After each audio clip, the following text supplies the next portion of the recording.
할렐루야. 오늘 증거할 말씀의 제목은 은혜와 믿음입니다. 우리 신앙은 언제나 이 두 가지가 한 짝을 이루고 있습니다. 먼저 하나님이 우리에게 은혜를 베풀어 주시고 또 우리는 그 은혜를 믿음으로 받도록 하셨습니다. 13절에 보면 여호와의 은혜 볼 것을 믿었도다라고 말합니다. 은혜가 먼저 나타나고 그 다음에 그 은혜를 우리가 믿음으로 반응한다는 말씀입니다. 에베소 2장 8절에도 보면 우리가 어떻게 구원을 얻었느냐, 그 은혜로 인하여 믿음으로 말미암아 구원을 얻었다고 말씀합니다. 오늘 다윗은 자기의 신앙 고백을 통해서 하나님이 그에게 베풀어 주신 말할 수 없는 은혜와 또 그 은혜를 자기의 믿음을 통해서 받아 누리고 경험한 것에 대해서 말씀을 하고 있습니다.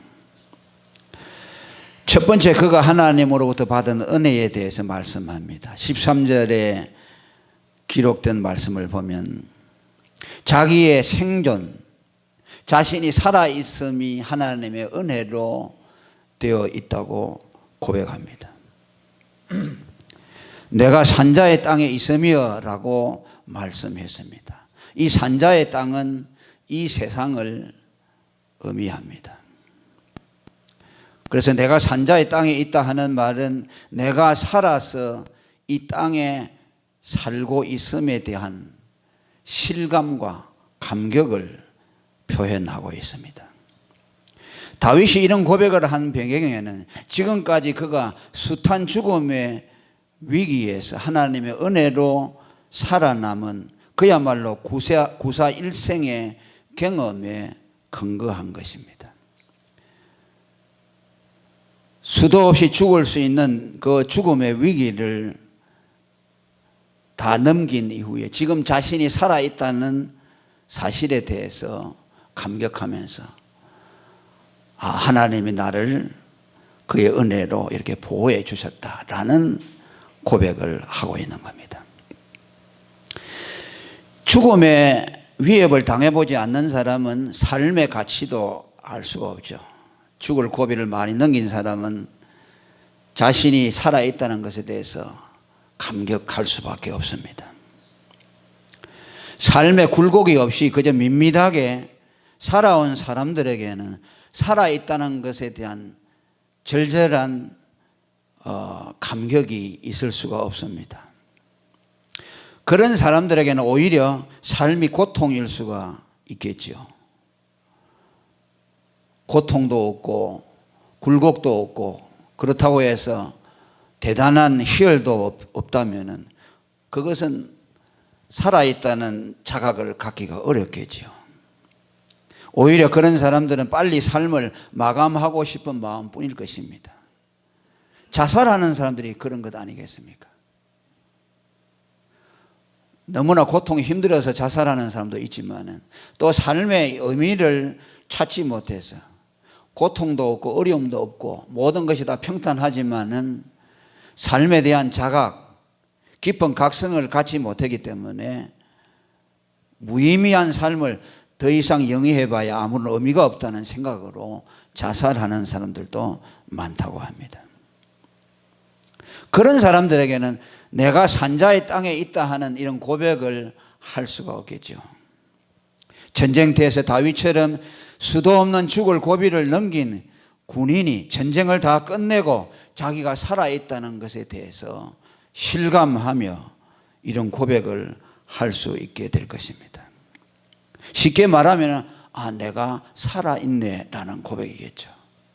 그런 숱한 전쟁의 위협에서 내가 어떻게 살아있을까, 그런 고백이라고 말할 수 있어요. 저 인천대학교를 세우고 수많은 전쟁에서 공을 많이 세웠죠. 그 백선엽 장군, 백인엽 백선엽이 행저죠. 이분이 방송에 나와서 옛날에 비슷한 고백을 했습니다. 자기는 6.25 사변 때 살려고 하지 않았다고 합니다.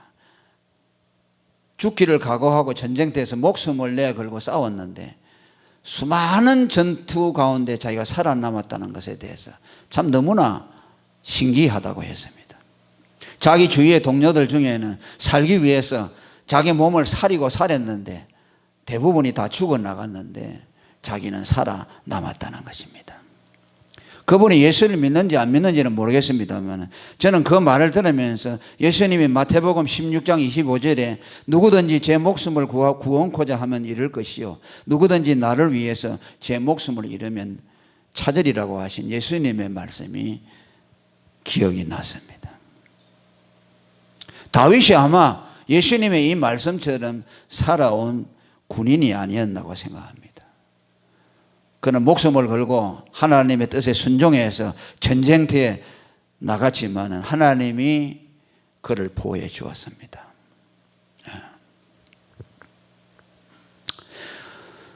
다윗의 삶을 보면서 우리는 그것을 깨달습니다. 불신자들도 그런 백선엽 장군 같은 그런 경우도 있겠지만 우리가 주님을 위해서 우리 자신을 돌볼 겨를이 없이 그저 내가 목숨을 내어놓고 주님을 위해서 살게 되면 우리는 망하지 않는다 하는 것을 유추할 수가 있습니다. 하나님이 그를 보호해서 은혜로 지켜주신다는 말씀이죠. 유명한 아프리카 선교사 리빙스턴도 그런 말을 했습니다. 하나님이 그에 대한 사명이 있는 사람은 결단코 죽지 않는다고 말했습니다. 그에게 아직 할 일이 남아있는 사람은 하나님은 그 목숨을 거두어 가지 않는다고 그랬어요.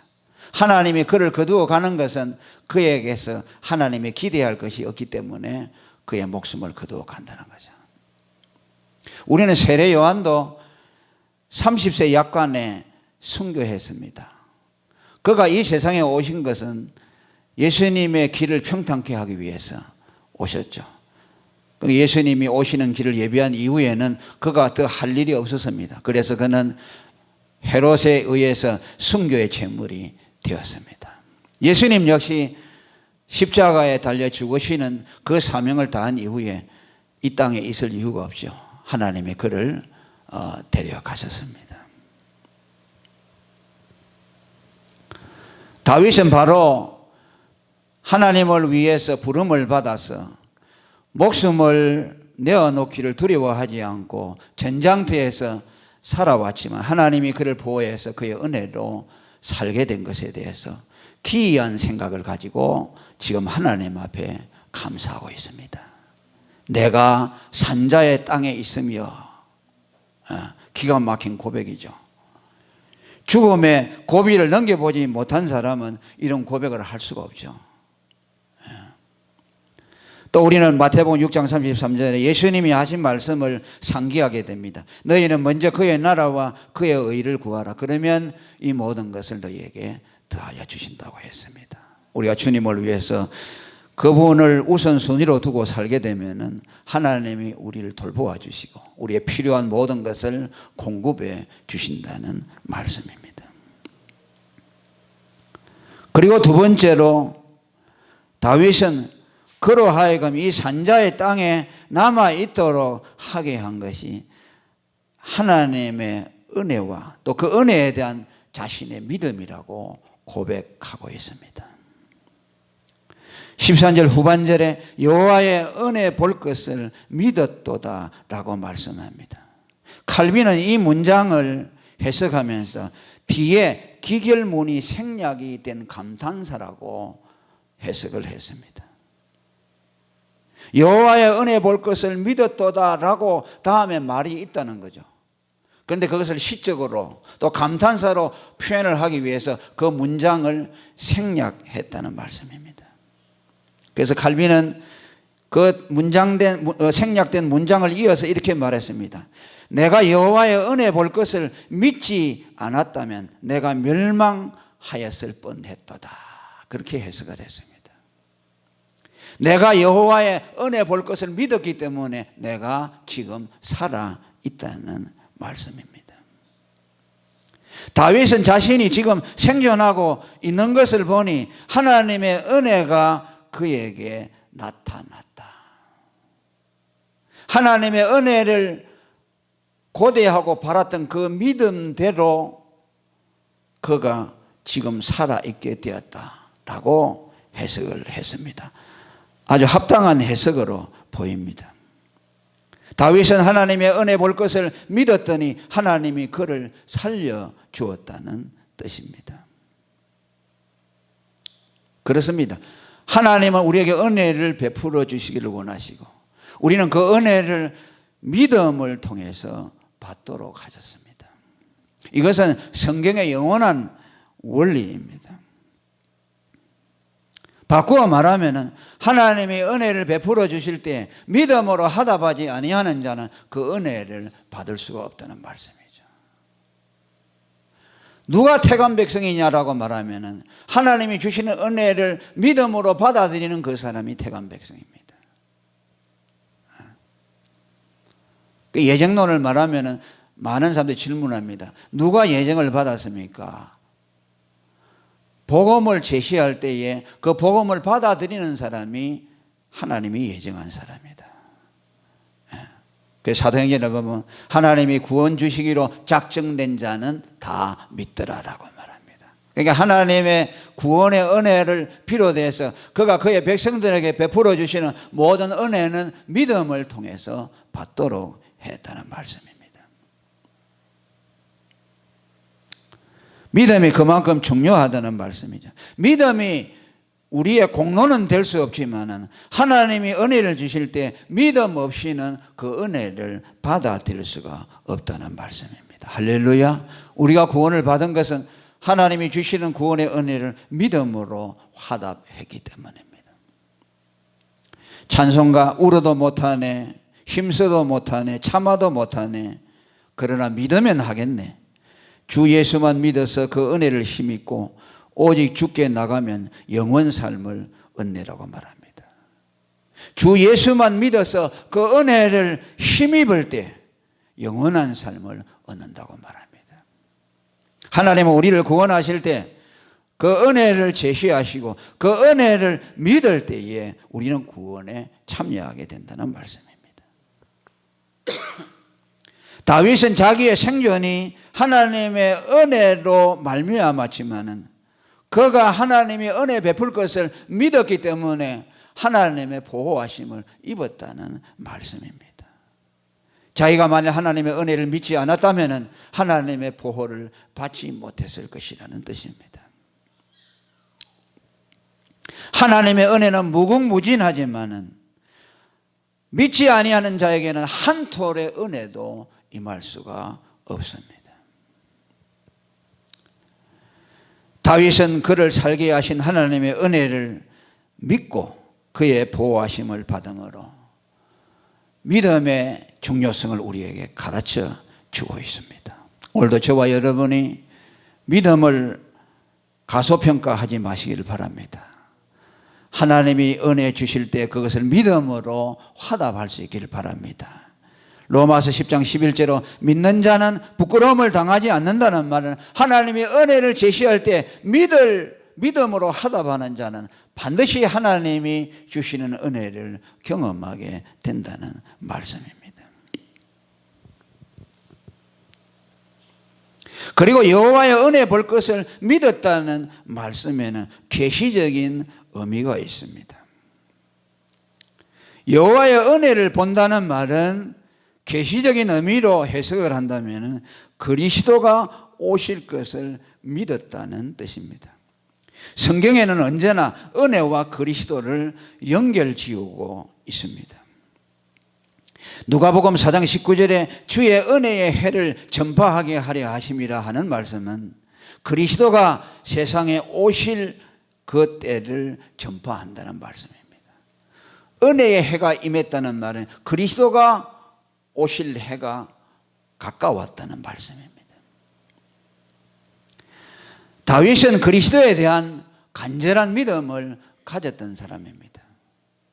오늘 이 본문에는 자기의 육신의 생존 문제와 연결지었지만 또한 그리스도에 대한 신앙과 연결지었습니다. 언제나 우리는 성경을 해석할 때 역사적인 해석과 더불어서 그 역사적인 해석에 감추인 계시적인 의미를 발견해야 합니다. 만일 우리가 역사적이고 문법적인 해석에만 머물러 버린다면 거기에서 우리는 복음을 찾아낼 수가 없습니다. 다윗은 은혜의 주체이신 그리스도가 오실 것을 믿었다는 말씀입니다. 여호와의 은혜 볼 것을 믿었다는 말은 그리스도 강림을 볼 것을 믿었다는 뜻입니다. 이는 다윗이 그리스도의 강림에 대해서 얼마나 간절한 믿음을 가졌는가 하는 것을 보여줍니다.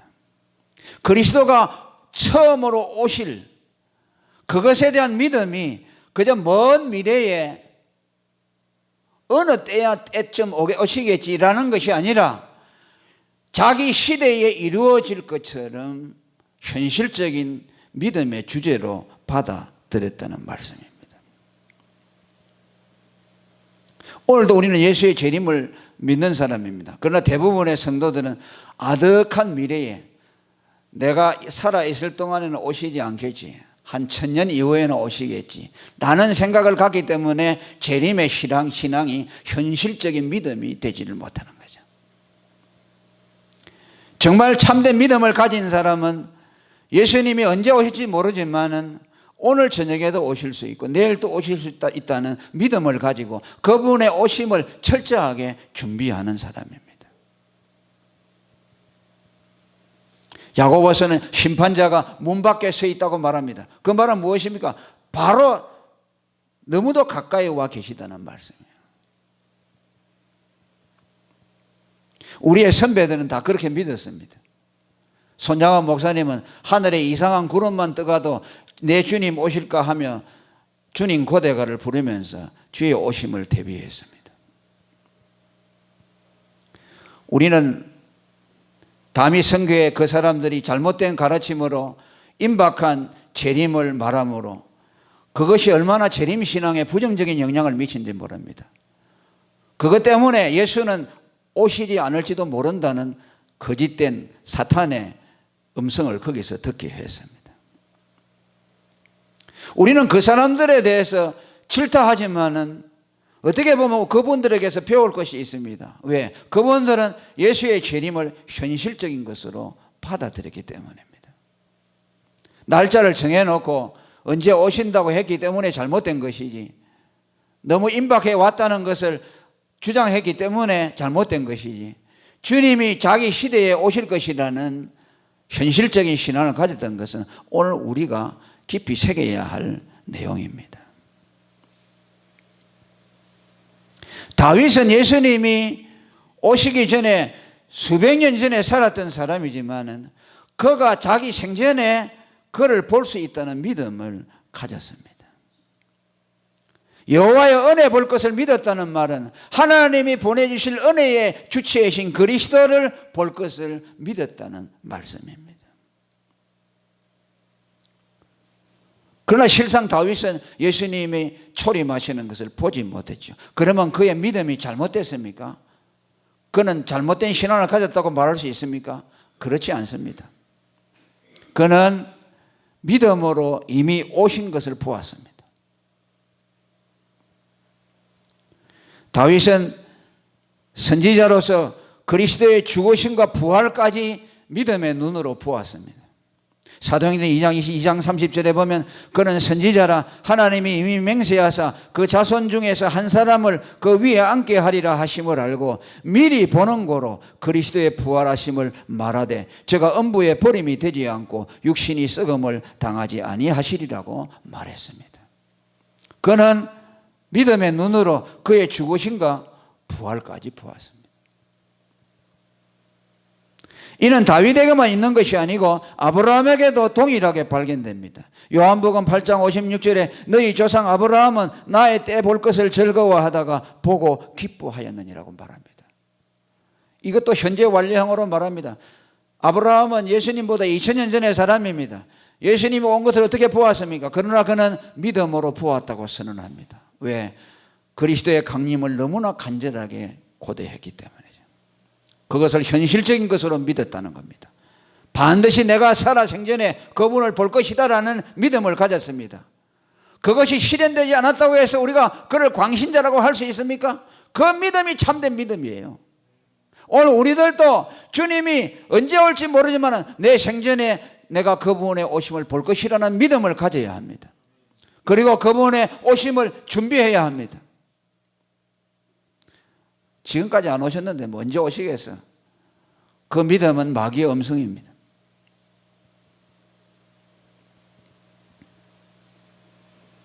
우리의 믿음은 우리의 믿음 바가 현실적으로 이루어지느냐 안 이루어지느냐에 달려있지 않습니다.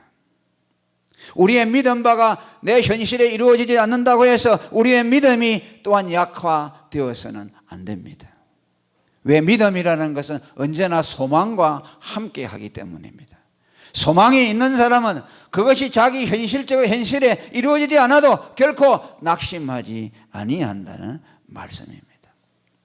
다윗은 하나님의 은혜를 볼 것을 기대한 것은 소망으로, 그분이 오신다는 소망으로 충만했기 때문입니다. 그래서 성경은 믿음과 소망을 동일시하고 있습니다. 믿음이 있는 사람은 반드시 소망을 갖게 됩니다. 할렐루야. 로마서 8장 24절에 우리가 구원을 얻은 것은 소망으로 얻었다고 말합니다. 믿음으로 구원 얻는데 소망으로 얻었다고 하니까 성경에 위배되는 것 같지만 같은 말씀이죠. 믿음과 소망은 서로 같이 공유합니다. 믿음 속에 소망이 있고 소망 속에 믿음이 있습니다. 믿음이 소망을 이끌어내고 소망이 믿음을 이끌어냅니다. 그래서 히브리서 11장 13절에 이 사람들은 다 믿음을 따라 죽었으되 약속을 받지 못하였으나 그것을 멀리서 보고 환영하며 라고 말합니다. 그들은 그리스도의 오심을 간절하게 소망했지만 그들의 생전에 그것이 이루어지는 것을 보지 못했지만 환영했다는 겁니다. 소망을 버리지 아니하고 그의 오심을 기다리다가 땅에서 나그네와 외국인으로 살다가 갔다고 말씀합니다. 오늘도 저와 여러분이 이런 믿음을 가지시길 바랍니다. 이것이 참된 믿음입니다.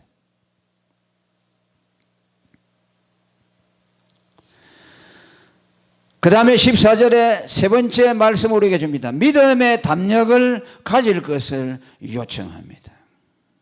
하나님의 은혜는 믿음으로 받는데 그 믿음에는 담력이 필요하다는 말씀입니다. 14절의 말씀 읽어봅니다. 시작.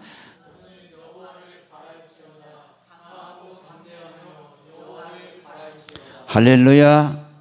여호와를 바랄지어다 라는 말씀, 그리고 강하고 담대하여 여호와를 바랄지어다, 반복해서 강조용법으로 말씀합니다. 초반에는 그냥 여호와를 바랄지어다 라고 하다가 후반절에는 강하고 담대하여라는 말을 첨가하면서 반복해서 여호와를 바랄지어다라고 말합니다. 이것은 우리의 믿음에는 담력이 필요하고 강함이 필요하다는 것을 말씀합니다. 다윗은 하나님께서 그를 구원해 주시고 도와주신다는 믿음을 가지고 하나님을 향한 기대를 가졌다는 말씀입니다. 아까도 말씀했습니다마는 믿음과 소망은 같이 가기 때문에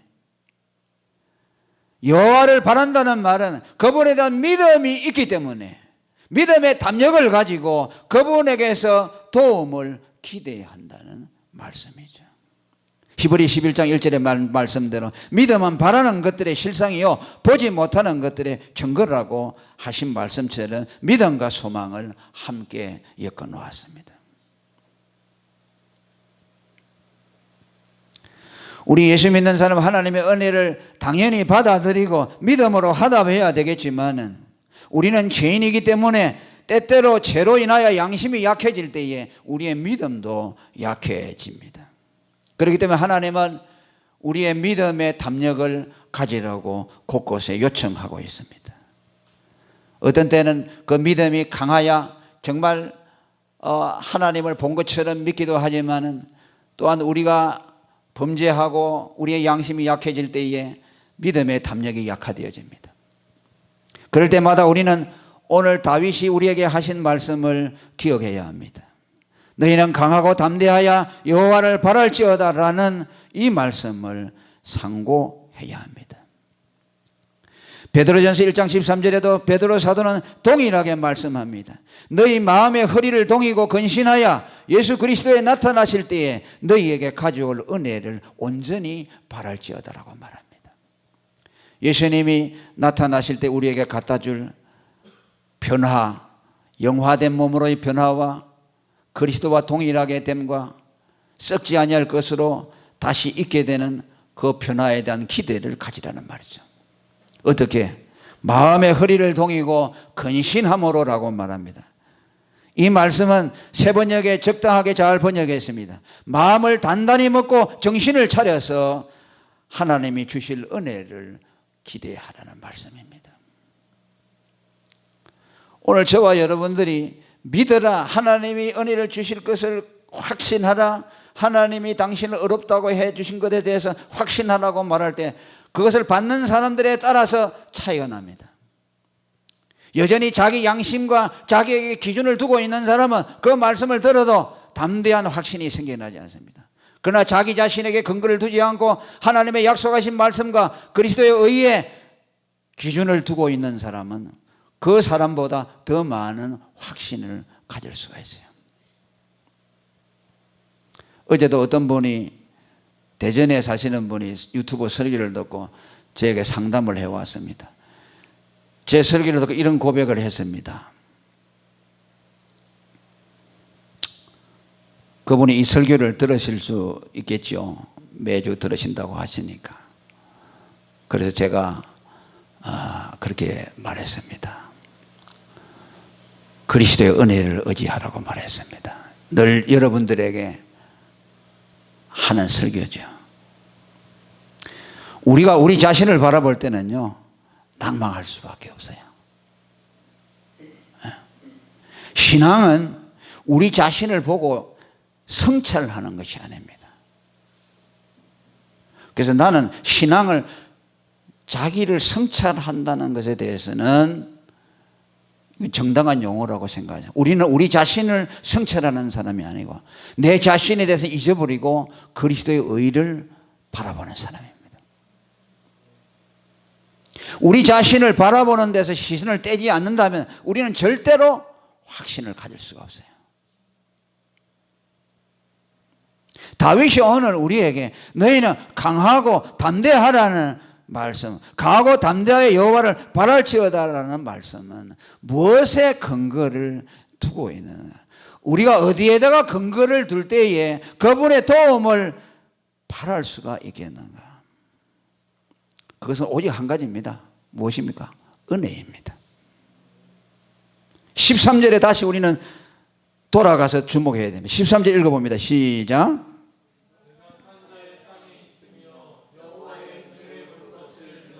할렐루야. 여호와의 은혜를 볼 것을 믿었도다. 아멘.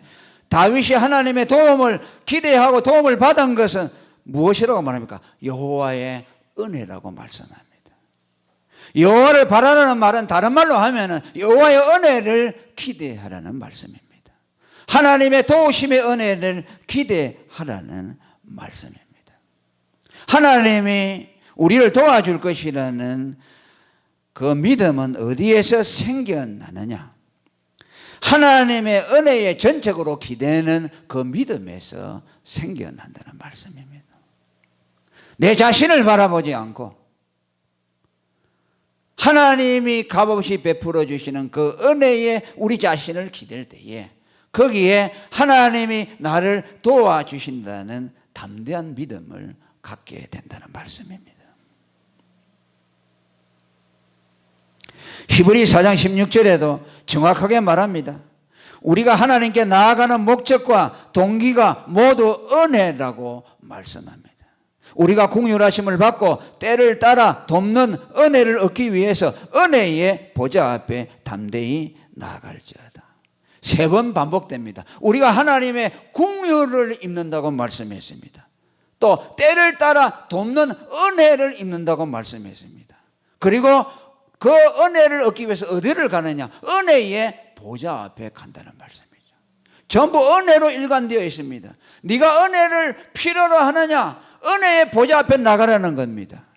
하나님의 긍휼을 입어서 은혜의 보좌 앞에 나가라는 말입니다. 네가 어떻게 은혜의 보좌 앞에 나가서 그분의 은혜를 구하겠느냐? 하나님의 긍휼을 의지하고 가라는 말씀입니다. 여기 나에 대한 성찰이나 나에 대한 얘기는 하나도 없습니다. 그분의 긍휼하심, 할렐루야, 그의 은혜, 은혜의 보좌, 계속해서 은혜가 3번 반복되어지고 있습니다. 우리 자신을 바라보지 말라는 말씀이죠. 에베소 3장 12절에도 다윗은 우리에게 하나님 앞에 당당히 나아가는 법을 말합니다. 그 안에서 그를 믿음으로 말미암아 담대함과 하나님께 당당히 나아감을 얻는다. 무엇으로? 믿음으로. 그렇죠? 믿음이라는 건 뭡니까? 하나님이 주시는 은혜를 받는 손을 말합니다. 누구든지 손은 있지 않습니까? 하나님이 은혜를 주실 때 믿음으로 받아들이면 된다는 거죠. 그래서 어떤 분은 말했습니다. 믿음은 뭐냐? 하나님의 은혜를 받는 빈손이라고 말합니다. 하나님은 은혜를 주실 때 그 손에 무엇이 담겨 있으면 절대로 은혜를 주지 않는다. 손이 빈손이어야 한다. 하나님의 비유를 맞추기 위해서 손에다가 무엇을 담아가지고 하나님 이거 받으시고 제게 은혜를 주소서 하는 사람에게는 하나님은 결단코 은혜를 베풀지 아니하신다는 말입니다. 우리의 손을 보고 네 손이 비어있느냐 빈손이냐 할 때만 하나님이 그 은혜를 그 손에 담아주신다는 말씀이에요. 참 복된 말씀이죠. 얼마나 위로가 되는지 몰라요. 다윗은 오늘 자기의 삶과 신앙의 과정들을 겪어오면서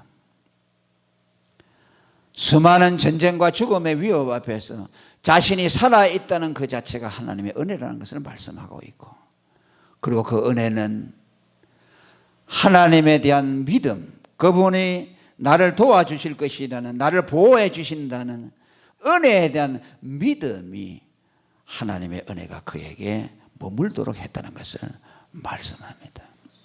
오늘 우리 예수 믿는 사람 어떻게 보면은 아무 보장이 없는 사람과 같아요. 주의 종들도 가만히 보면 평생 그저 복음만 위해서 살고 세상적인 아무 보장이 없지만은 하나님은 그들을 망하게 하거나 또 그들이 이 세상에서 소멸되도록 하지 않고 그들을 보호해 주었습니다. 오늘 우리들도 수많은 영적인 전투에 연루되어 있습니다.